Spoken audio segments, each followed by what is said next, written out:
किसान भाइयों नमस्कार। स्वागत है आप सभी का आई इंडिया के खास कार्यक्रम खेती किसानी में। साथियों, आशा है आप सभी लोग सपरिवार सकुशल सानंद होंगे। साथियों, आज हमारे साथ विशेष कार्यक्रम के खास मेहमान के रूप में मौजूद हैं कृषि विज्ञान केंद्र कटिया के वरिष्ठ वैज्ञानिक अध्यक्ष डॉक्टर आनंद सिंह जी। साथियों, आज हम इनसे जानकारी हासिल करेंगे कि अपने जनपद में जो किसान मखाने की खेती करना चाह रहे हैं, क्योंकि यह जनपद का काफ़ी हिस्सा यहाँ की 3 तहसीलें गांजरी क्षेत्र के रूप में जानी पहचानी जाती हैं। अक्सर वहाँ जलभराव की स्थिति बनी रहती है।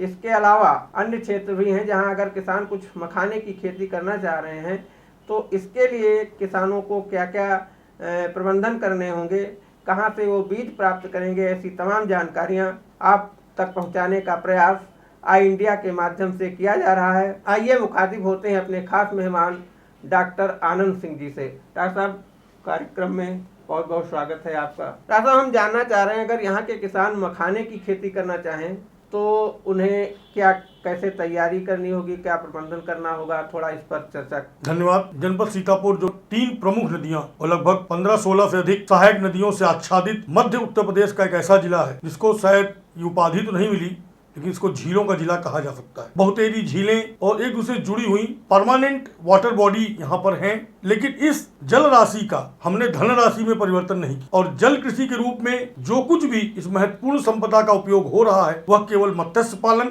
या कुछ हद तक सिंघाड़ा की खेती के लिए हो रहा है। मखाना के बारे में केवल इतना बताना चाहूंगा आपको, पूरे विश्व में सर्वाधिक मखाना भारतवर्ष में होता है, जिसकी मात्रा अगर आप बताऊं तो लगभग 460 टन प्रतिवर्ष मखाना का उत्पादन भारतवर्ष में होता है और जिससे हम करोड़ों रुपए कमाते हैं, क्योंकि विश्व में सर्वाधिक मखाना भारत में होता है और भारत में सर्वाधिक मखाना बिहार में होता है। बिहार राज्य जाना जाता है मखाना खेती के लिए और इसीलिए भारतीय कृषि अनुसंधान परिषद ने मखाना अनुसंधान केंद्र दरभंगा में स्थापित किया और मखाना अनुसंधान केंद्र के वैज्ञानिकों की सतत मेहनत का परिणाम है कि आज मखाना का प्रसार पूरे भारतवर्ष में हो रहा है। यानी जहां भी उपोष्ण जलवायु है, सब ट्रॉपिकल क्लाइमेट है, जैसा कि अपने सीतापुर में है कि टेम्परेचर 45 से ऊपर नहीं जाएगा और लोवेस्ट टेम्परेचर जो होगा वो 10 डिग्री से नीचे नहीं आएगा। तो जो उपोष्ण जलवायु को कहते हैं, जहाँ पे हम आम की खेती करते हैं, केला खेती करते हैं, धान की खेती करते हैं, उन सभी जगहों पर हम मखाना की खेती कर सकते हैं। मखाना कमल परिवार का एक पौधा है, एक जलीय पौधा है। जैसे आप कमल देख रहे हैं, सिंघाड़ा देख रहे हैं, वैसे ही मखाना का पौधा होता है और इसके उन्नत प्रजाति स्वर्णा वैदेही का बीज कृषि विज्ञान केंद्र ग्राम कटिया, पोस्ट उलरा, थाना मानपुर, विकासखंड बिसवा कृषि विज्ञान केंद्र के पास स्वर्णा वैदेही मखाना की प्रजाति का बीज उपलब्ध है। बहुत सारे किसान कृषि विज्ञान केंद्र से जुड़ के मखाना की खेती कर रहे हैं। तो आपके पास जो भी झील है, तालाब है, जहां भी जल भराव है, आप वहां अगर कुछ नहीं कर पा रहे हैं तो आप वहां पे मखाना की खेती कर सकते हैं। और ये भी बताऊंगा आपको इसकी ब्यूटी कि मखाना और मछली दोनों साथ में हो सकता है। यानी मत्स्य पालन जो आप करते हैं, जिसमें कि आप रोहू, कतला, नैन, भाकुर, silver carp, grass carp, China carp, जो ये कार्प मछलियां आप ग्रो करते हैं, पालतू मछलियां आप पालते हैं, जिनको पालतू मछलियां भाषा में कहते हैं हम लोग, तो जो कार्प ग्रेड की मछलियां हैं, इनके साथ हम मखाना खेती कर सकते हैं। मात्र आधा किलो प्रति बीघा की दर से अगर मखाना का बीज हम बुआई कर दें और बहुत ज़्यादा पानी नहीं चाहिए। किसान भाइयों वाली बात हुई, उन्होंने कहा साहब इतना पानी साल भर कैसे मेंटेन करेंगे, तो किसान भाइयों आप केवल अगर 3 से 4 फुट पानी मेंटेन रख पाएं तो उसमें आप मखाना को उगा सकते हैं। और मखाना की सघन खेती करने का तरीका आप कृषि विज्ञान केंद्र से सीख सकते हैं। आधा किलो प्रति बीघा अगर आपने मखाना की बीज की बुआई की है तो उससे आपको लमसम 1 कुंटल इसका बीज मिलेगा। यानी होता क्या है, मखाना का बड़ा बड़ा पत्ता होगा, इसका पौधा फैलेगा आपके पानी पे, फिर इसमें जो है फूल आएंगे, फिर फूल में आपका जो है कैप्सूल यानी फल बनेगा, फिर वो पककर, इस समय जो फूल आने शुरू हो गए हैं नवंबर महीने में, दिसंबर तक में इसमें कैप्सूल पड़ जाएगा और वो कैप्सूल फट जाता है। पकने के बाद जैसे कमल में फट जाता है वैसे फट जाता है और जैसे कमल में छोटे छोटे बीज निकलते हैं, इसके थोड़े बड़े बीज निकलकर पानी की सतह पर तैरने लगते हैं। 3 दिन बाद वो पानी में डूब जाते हैं और तली में बैठे रहते हैं। आप जब चाहें, यानी तली में आपका बीज पड़ा हुआ है तो मतलब वो फिक्स डिपॉजिट अकाउंट में पड़ा हुआ, कोई दिक्कत नहीं, पड़ा रहने दीजिए उसको, ना उसको मेढक खाएगा ना उसको मछली खाएगी, वो आराम से वहीं बैठा रहेगा।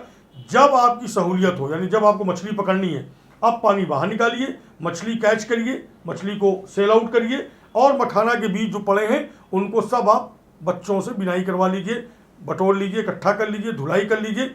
अब ये आपको मिल गई गिर्री, काले रंग की गिर्री है, एकदम हार्ड है।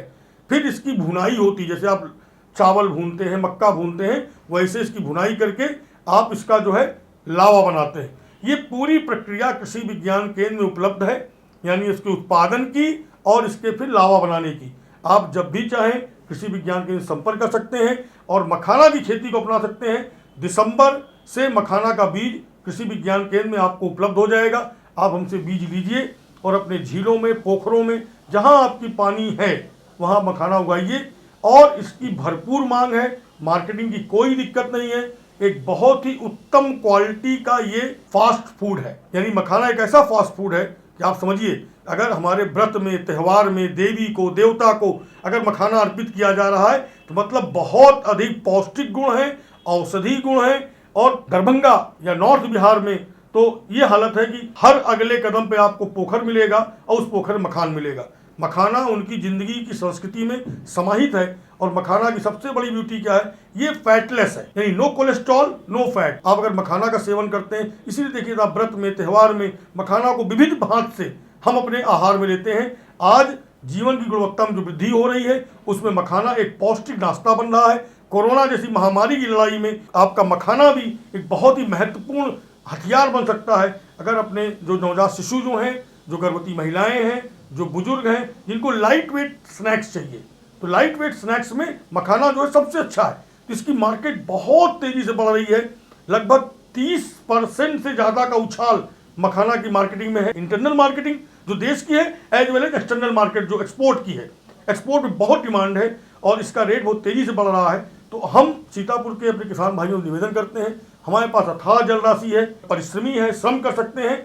हम श्रम करें और अपने इन झीलों में, पोखरों में मखाना का उत्पादन करें, इसकी प्रोसेसिंग करें। कृषि विज्ञान केंद्र हर स्टेप पे आपके साथ जुड़ा हुआ है। कोई रोग, कीट का प्रकोप अभी फिलहाल मैं पिछले 4 सालों से करवा रहा हूं नहीं है, जबकि दरभंगा क्षेत्र में कीड़े हैं इसके, लेकिन अभी यहाँ नहीं है। यानी हमारे कीड़ों को अभी ये मखाना से उनका मामला सेट नहीं हो पाया है। तो बिना कोई दवा डाले पूर्णतः जैविक मखाना आप कर सकते हैं। तो आप समझिए, जो मखाना बिहार में हो रहा है जिसमें केमिकल पड़ रहा है, उसकी तुलना में अगर सीतापुर में हम केमिकल फ्री जैविक मखाना पैदा कर लेंगे तो उसकी और भी अच्छी क्वालिटी होगी। तो पुनः मैं पूरी टीम को धन्यवाद देता हूं जिन्होंने प्रोग्राम ऑर्गेनाइज किया, और किसान भाइयों से ये आह्वान करता हूं, उनको मैं ये निमंत्रण देता हूं कि आप आएँ, कृषि विज्ञान केंद्र से जुड़ें और मखाना को सीखें, समझें और करें। निश्चित रूप से एक लाभदायक खेती है ये। मखाना की खेती, सिंघाड़ा की खेती, मछली पालन, बत्तख पालन, ये सारे कार्य करते हुए आप अपनी आय बढ़ा सकते हैं। कि मान लीजिए झील, पोखर, जो भी सरकारी तालाब हैं, वहाँ तो किसानों को अनुमति लेनी होगी या पट्टा आवंटन में उनको भागीदारी करनी होगी। अगर कोई किसान निजी भूमि पर तालाब बना करके या जल संचय करके मखाने की खेती करना चाह रहे हैं तो उसके लिए उन्हें क्या प्रबंधन करना होगा, संक्षेप में बता दीजिए। बहुत अच्छी बात आपने कही। अभी कोरोना काल में जैसा कि ये उपाय भी सरकार ने दिया है कि निजी भूमि में तालाबों का निर्माण किया जा सकता है। मैं तो तालाब की बात ही नहीं कर रहा हूँ, मैं तो कह रहा हूँ कि 4 फीट पानी, यानी अच्छे से बेड़बंदी कर दी जाए तो समतल खेत में 4 फीट पानी आप रोक लें तो आप मखाना ग्रो कर सकते हैं।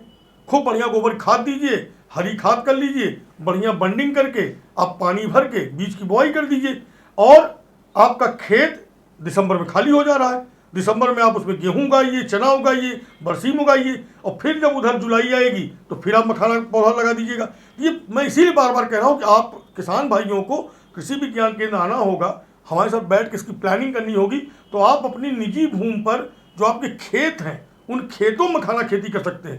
तालाबों में, झीलों में तो एक है ही विकल्प, हमारे पास प्राकृतिक विकल्प है, हम वहाँ कर सकते हैं। लेकिन अगर आपका झील नहीं है, पट्टा नहीं है, तालाब नहीं है, तो अपनी जो भूमि है उस भूमि में भी आप 3 फीट 4 फीट पानी मेंटेन करके उसमें मखाना ग्रो कर सकते हैं। कृषि विज्ञान केंद्र में मात्र 4 फीट पानी मखाना उग रहा है, वहाँ पे अच्छे से हो रहा है। अगर मैं कर सकता हूँ अपने केंद्र पे, हमारे सभी किसान भाई बात को कर सकते हैं, इस खेती को खेत में कर सकते हैं। तो किसान साथियों, कितनी महत्वपूर्ण जानकारी आप तक आई इंडिया के माध्यम से डॉक्टर आनंद सिंह जी ने, जो कार्यक्रम के खास मेहमान हैं, आप तक पहुंचाई है। हम चाह रहे हैं कि जो किसान इच्छुक हैं मखाने की खेती करने के लिए वो कृषि विज्ञान केंद्र कटिया से संपर्क करके वहाँ से क्या क्या महत्वपूर्ण जानकारियाँ हासिल करनी है वो प्राप्त कर लें और वहाँ से एक तरह से प्रशिक्षण प्राप्त करके वो अपने खेतों में भी मखाने की खेती जल संचय करके कर सकते हैं। तो साथियों, ये हम चाहेंगे कि इसके अलावा भी जो भी अगर जानकारियां हासिल करनी है उसके लिए भी आप लोग कृषि विज्ञान केंद्र कटिया के डॉक्टरों से संपर्क स्थापित कर सकते हैं। साथियों, चलते हैं, फिर मिलेंगे अगले सप्ताह आज ही के दिन इसी समय। तब तक देखते रहिए